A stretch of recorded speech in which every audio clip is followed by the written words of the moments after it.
Value ఏంటో రాష్ట్ర ప్రజలకి మీరు ఇచ్చినటువంటి హామీలను నేను మళ్ళొక్కసారి గుర్తు చేస్తాను. తమ్ముడు జాబ్ క్యాలెండర్ నుంచి ఆల్రెడీ చెప్పా. ప్రతి సంవత్సరం జాబ్ క్యాలెండర్ విడుదల చేస్తాం. రికార్డ్ చేసుకో, డేట్ టైం రాసుకో. తెలుగుదేశం పార్టీ అధికారంలోకి వచ్చిన మొదటి సంవత్సరం అంటే 2025 జనవరి నాడు జాబ్ క్యాలెండర్ మేము ప్రకటిస్తాం. ఎన్ని ఉద్యోగాలు, ఎప్పుడు ఎగ్జామ్లు అవుతాయి, ఎప్పుడు ఇంటర్వ్యూలు అవుతాయి, ఎప్పుడు ఆఫర్ లెటర్ వస్తుంది, చాలా స్పష్టంగా జనవరి 1 2025 మేము ఇస్తాం. సో ప్రభుత్వం తమ్ముడు జాబ్ క్యాలెండర్ నుంచి ఆల్రెడీ చెప్పా. ప్రతి సంవత్సరం జాబ్ క్యాలెండర్ విడుదల చేస్తాం. రికార్డ్ చేసుకో, డేట్ టైం రాసుకో. తెలుగుదేశం పార్టీ అధికారంలోకి వచ్చిన మొదటి సంవత్సరం అంటే 2025 జనవరి నాడు జాబ్ క్యాలెండర్ మేము ప్రకటిస్తాం. ఎన్ని ఉద్యోగాలు, ఎప్పుడు ఎగ్జామ్లు అవుతాయి, ఎప్పుడు ఇంటర్వ్యూలు అవుతాయి, ఎప్పుడు ఆఫర్ లెటర్ వస్తుంది, చాలా నేను అడుగుతున్న గౌరవ ఐటీ మినిస్టర్ గారిని, ఏమన్నా కడుపుకి అన్నమేనా తినేది? మనం కడుపుకి అన్నమేనా తినేది? నారా లోకేష్ గారు, ఏమన్నా అర్థమవుతుందా? మనిషిగా పుట్టి తెల్ల చొక్కా ఒకటి వేసుకొని అమాయకంగా ఒక గడ్డం పెంచేసుకొని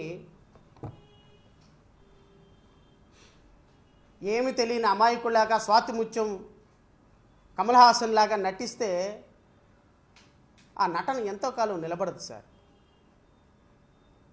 బహుశా జనవరి 1 ఇంకా వచ్చినట్టు లేదు. మీరు మీ యొక్క అనధికార పర్యటన నుంచి ముగించుకొని మీరు ఇంకా జనవరి 1వ తారీఖులోకి ఎంటర్ అయినట్టేవో మీరు ఏమన్నా ఫీల్ అవ్వట్లేదేమో నాకైతే తెలీదు. ఏంటి రాసి పెట్టుకోవాలా? జనవరి 1వ తారీఖున రాసి పెట్టుకోవాలా? ఏ రోజు ఎన్ని జాబులు, ఏ రోజు ఇంటర్వ్యూ, ఏ రోజు పోస్టింగో రాసి పెట్టుకోవాలా?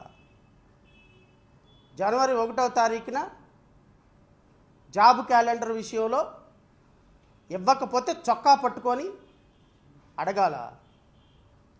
గుర్తుపెట్టుకో తమ్ముళ్ళ.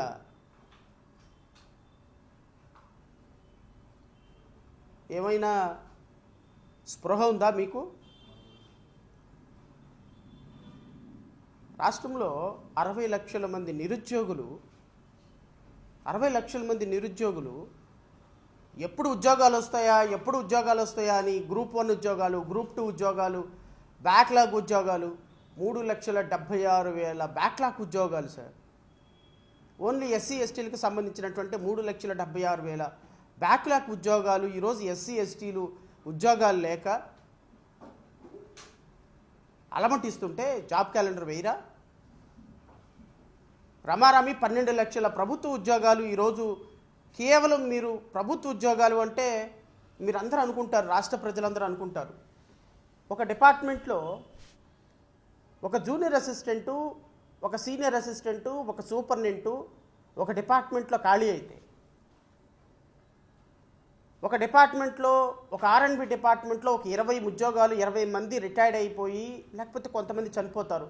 ఒక 30 ఖాళీలో, 40 ఖాళీలో ఒక డిపార్ట్మెంట్లో, ఒక బ్రాంచ్లో ఖాళీ అయితే ఆ ప్రభుత్వ ఉద్యోగాలని ప్రభుత్వ ఉద్యోగులుగా రెగ్యులర్ బేసిస్లో నియమించాల్సినటువంటి వీళ్ళు, ఇదిగో ఈ దుర్మార్గులందరూ కూడా, పాలకులందరూ వచ్చి ఈరోజు ఆ 30 ప్రభుత్వ ఉద్యోగాలను కాంట్రాక్ట్ అవుట్సోర్సింగ్ బేసిస్తో నియమించడం, ఇదిగో ఈ చంద్రబాబు నాయుడు దుర్మార్గం నుంచే స్టార్ట్ అయింది. ఈ దుర్మార్గుడే ఆద్యుడు దానికి. ప్రభుత్వ ఉద్యోగాలని ఏ విధంగా కట్ చేయాలో ప్రపంచానికి రుచి చూపించి కాంట్రాక్ట్ అవుట్సోర్సింగ్ ఉద్యోగస్తుల్ని నియమించుకోవటం మొదలుపెట్టిన దుర్మార్గుడు ఇప్పుడున్నటువంటి ముఖ్యమంత్రి చంద్రబాబు నాయుడు. ఈ చంద్రబాబు నాయుడు యొక్క ఆలోచనతో పుట్టినటువంటి ఈ కాంట్రాక్ట్ అవుట్సోర్సింగ్ ఉద్యోగస్తులు ఈరోజు రాష్ట్ర వ్యాప్తంగా 12 లక్షల మంది they are suppose to be regularised. అవన్నీ కూడా ప్రభుత్వ ఉద్యోగాలే. అసలు కాంట్రాక్ట్ బేసిస్ తోటి ఉద్యోగాలు చేయటం ఏంటండి? ఎక్కడుంది అసలు ఆ పదం? ఒక వ్యక్తికి ఒక రెగ్యులర్ ఎంప్లాయ్మెంట్ కల్పించాల్సినటువంటి బాధ్యత ప్రభుత్వాన్ని.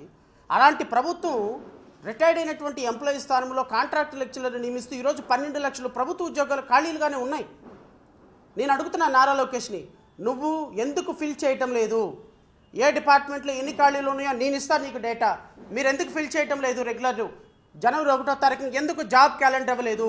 ఇప్పుడు నిన్ను ఎక్కడ చొక్కా ఇప్పి ఎక్కడ తనాలి? నిన్ను ఏ రోడ్డు మీదకి లాక్కురావాలి? నిన్ను యువగళంలో నువ్వు చెప్పినటువంటి హామీలకి చేస్తున్నటువంటి పనులకి వెళ్ళి దావూస్లో వెళ్ళి దాక్కుంటావా? సింగపూర్లో వెళ్ళి దాక్కుంటావా?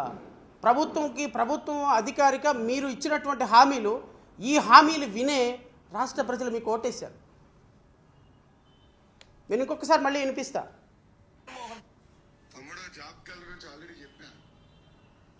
ప్రతి సంవత్సరం జాబ్ క్యాలెండర్ విడుదల చేస్తాం. రికార్డ్ చేసుకో, డేట్ టైం రాసుకో. తెలుగుదేశం పార్టీ అధికారంలోకి వచ్చిన మొదటి సంవత్సరం అంటే 2025 జనవరి నాడు జాబ్ క్యాలెండర్ మేము ప్రకటిస్తాం. ఎన్ని ఉద్యోగాలు, ఎప్పుడు ఎగ్జామ్లు అవుతాయి, ఎప్పుడు ఇంటర్వ్యూలు అవుతాయి, ఎప్పుడు ఆఫర్ లెటర్ వస్తుంది. ఎప్పుడు ఆఫర్ లెటర్ వస్తుంది రాసుకో, రికార్డ్ చేసుకో, డే టు టైం రాసుకో.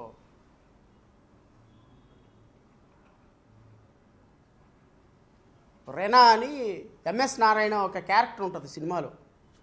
లోకేష్ మాటలు, లోకేష్ డైలాగులు వింటే ఆ ఎంఎస్ నారాయణ గారు, స్వర్గీయ ఎంఎస్ నారాయణ గుర్తొస్తాడు నాకు. ఆయన కూడా అంతే. పాపం అక్కడెక్కడో ఫ్యాక్షన్ ఊళ్ళో నుంచి పారిపోయి ఇటు వచ్చేస్తాడు. బన్నీలు డ్రాయర్లు అమ్ముకుంటూ ఉంటాడు. ఆయన ఎత్తుకుంటూ ఒక 10 మంది వస్తారు. ఏమన్నా నువ్వు తల పీకలు కోసినటువంటి నువ్వు బన్నీలు డ్రాయర్లు అమ్ముకుంటున్నావు, ఇంత గొప్ప సీమ ఫ్యాక్షనిస్ట్వి, ఒక్కసారి తొడగొట్టన్నా చూడాలని ఉంది అని. నేను అడుగుతున్నాను నారా లోకేష్ గారిని, సార్ ఒక్కసారి జాబ్ క్యాలెండర్లు రిలీజ్ చేయండి సార్. ఆయన తొడగొట్టలేడు, ఈయన జాబ్ క్యాలెండర్లో రిలీజ్ చేయలేడు. ఆయనేమో ఫేక్ ఫ్యాక్షనిస్టు, ఈయనేమో ఫేక్ పొలిటికల్ లీడర్. రాష్ట్ర ప్రజలు ఈ మాటలు నమ్మే కదా యువత మీకు ఓట్లు వేసింది అంటున్నాను నేను. 2025 జాబ్ క్యాలెండర్ ఇచ్చారా? జనవరి 1న ఇవ్వలేదు. 2026 జనవరి 1న జాబ్ క్యాలెండర్ ఇచ్చారా? ఇవ్వలేదు. మరి యువత ఎక్కడికి వెళ్ళాలి సార్? యువత ఎవరిని అడగాలి? ఈరోజు రాష్ట్రంలో ఉన్నటువంటి 12 లక్షల ప్రభుత్వ ఉద్యోగాలు, 3 లక్షల బ్యాక్లాగ్ పోస్టులు ఉద్యోగాలు ఖాళీలు ఎవరు ఫిల్ చేయాలి అని అడుగుతున్నా నేను. మీరు ఈ మాటలు చెప్పు కదా అధికారంలోకి వచ్చింది, ఈ సొల్లు కబుర్లు చెప్పు కదా అధికారంలోకి వచ్చింది, ఈ మాయ మాటలు చెప్పు కదా అధికారంలోకి వచ్చింది. ఇదిగో ఈ అమలు కానీ హామీలు ఇచ్చి కదా ఈరోజు యువతను మోసం చేసింది. మరి 60 లక్షల మంది నిరుద్యోగులు ఈరోజు ఉద్యోగాల కోసం ఎదురు చూస్తున్నారు. మీరు ఫిల్ చేయండి. 12 లక్షల మందికి ఉద్యోగాలు వస్తే మిగతా వాళ్ళు మళ్ళీ నెక్స్ట్ ఇయర్ చూసుకుంటారు, ఆపై ఇయర్ చూసుకుంటారు. ఎప్పటికప్పుడు ఖాళీలు వస్తూ ఉంటాయి. ఎటు మీరు 20 లక్షల ఉద్యోగాల కల్పన చేస్తామన్నారు కదా, ఆ 20 లక్షల ఉద్యోగాలు మిగతా వాళ్ళకి వస్తాయి. యువతకి మీరు ఇచ్చేటువంటి భరోసా ఏంటి? 2026 సంవత్సరంలో మీరు వెళ్ళి బాలీలో దాక్కుంటారా? మీరు హవాలా కుంభకోణంలో దోచుకున్న డబ్బంతా కూడా దాన్ని హవాలా కుంభకోణంలో లాక్కున్నట్టు దాచుకున్నట్టు సింగపూరు, దావోసు, లేకపోతే బాలి లాంటి ఊర్లోకి వెళ్ళిపోయి, దేశంలోకి వెళ్ళిపోయి మీ డబ్బులు దాచిపెట్టుకోవటానికా సార్ మీకు అధికారం ఇచ్చింది రాష్ట్ర ప్రజలు? రాష్ట్ర ప్రజలు ఇచ్చినటువంటి అధికారాన్ని ఇంత దుర్మార్గంగా వాడి ఈ రాష్ట్రంలో గాయపైపోతే మాట్లాడకుండా కూర్చోవాలా? నేను మీ ద్వారా రాష్ట్ర ప్రజలను అడుగుతున్నా, ఒక్కసారి గమనించండి. ఒక్కసారి మీరు గమనించండి. వీళ్ళకున్నటువంటి మీడియా, వీళ్ళకున్నటువంటి ప్రింట్ అండ్ ఎలక్ట్రానిక్ మీడియా, వీళ్ళకున్నటువంటి యూట్యూబ్ ఛానల్స్,